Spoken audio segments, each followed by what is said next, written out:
Elle est belle notre région, hein. On a pris un petit peu de hauteur, toujours au bord de la mer, ici, à Sougonvelin, la Pointe Saint-Mathieu, le phare, pour une cérémonie d'hommage aux marins morts pour la France. C'est la cérémonie annuelle. Allez, on va découvrir.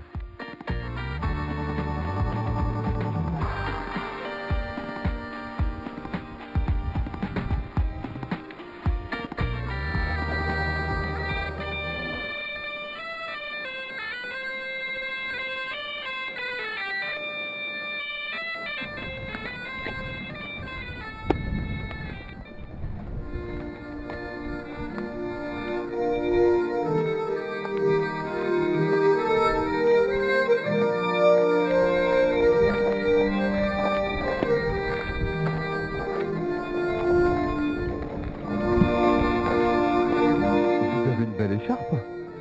Bah oui, Pour représenter ta commune, et c'est laquelle ta commune? Logmaria Plouzané, Tu serais pas élu jeune, toi, Logmaria Plouzané? conseil municipal jeune, Ah, et ça consiste en quoi, être conseiller municipal jeune? améliorer notre commune. Ouais. Par exemple, on est en train de, en ce moment on a créé une place de cinéma, on a fait Intouchable, on est en train de travailler sur un skatepark. Et aujourd'hui, qu'est-ce qui va se passer ici, aujourd'hui? On va va y avoir, comme il y a eu des marins morts pour la France, et on va leur souhaiter merci, voilà. Un hommage à eux et accueillir la flamme de la nation? Qui aujourd'hui, maintenant, ça arrive aussi ici à la Pointe Saint-Mathieu. Vous aimez participer aux événements comme ça? Oui, ça nous apporte un peu de culture et voilà, c'est agréable de participer. Le disparu, si l'on vénère sa mémoire, est plus précieux et plus puissant qu'un vivant. Vive la liberté, c'est à nos morts pour la France que nous la devons, à tous nos morts pour la France. Vive la Pointe Saint-Mathieu et son mémorial, vive les bénévoles de l'association Aux Marins qui œuvrent au quotidien pour cette grande mission. L'année dernière, nous avions parlé de la pêche, c'était l'année de la marine de pêche. Cette année, c'est la marine nationale qu'on veut mettre en valeur, et donc tous les marins d'État. Et dans ce cadre de marine nationale, nous voulons évoquer 1915, donc ça fait un siècle maintenant. Et dans notre imaginaire, chez tous les Français, je pense, 1915, ce sont les Dardanelles, les combats des Dardanelles, qui ont fait des milliers de morts. Et au niveau de la marine, dans les Dardanelles, nous avons eu beaucoup de pertes, dont, par exemple, pour ne parler qu'un bateau, le cuirassier Bouvet, où il y avait presque 700 marins qui ont disparu. Ce 19 mars 2015, l'association Aux Marins a été reconnue par décret d'utilité publique, 10 ans seulement après sa création. Ont été reconnus d'utilité publique. Et ce n'est pas rien, car il n'y a que 2000 associations en France, sur le million d'associations recensées en 2014.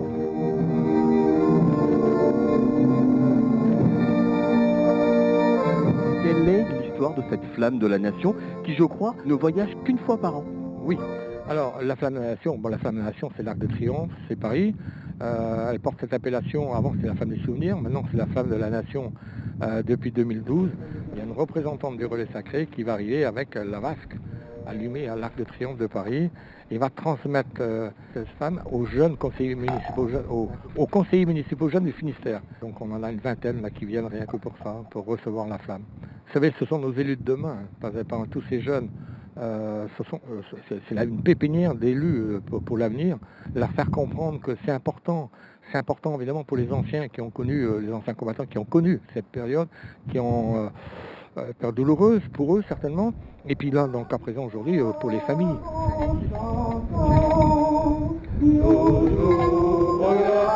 Les recherches continuent au sein de l'association. Les nouveaux noms sont venus s'inscrire depuis l'année dernière ou pas? Tout à fait.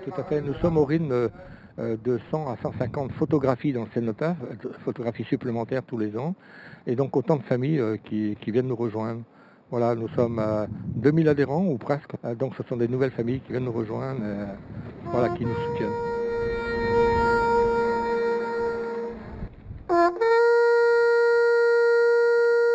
Joël, vous êtes présent aujourd'hui pour cet hommage. Pourquoi vous êtes là? Parce que je suis orphelin de guerre. d'un père mort pour la France en Indochine. Donc c'est important pour vous de venir commémorer le souvenir de votre père? Oui, très. Très important. Je vous sens très ému.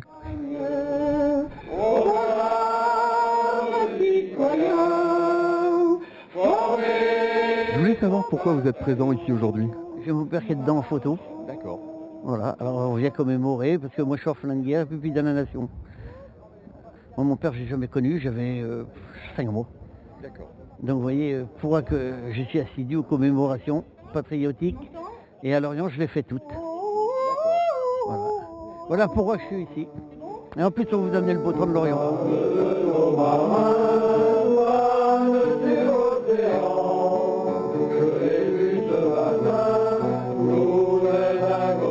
Je voulais savoir si vous êtes là par hasard ou si vous êtes là pour la cérémonie. Ah non, j'accompagne mon fils qui est conseiller municipal jeune à Plorzel. Vous connaissiez cet hommage? Non. Donc c'est une totale découverte. Oui, tout à fait. Vous en pensez quoi du coup? Bah c'est bien, ça rappelle tout ce qui s'est passé, souvenir à nos morts en mer. Vous pensez qu'il va en parler ce soir? Ah ouais, je pense qu'il va pas oublier ça, ouais.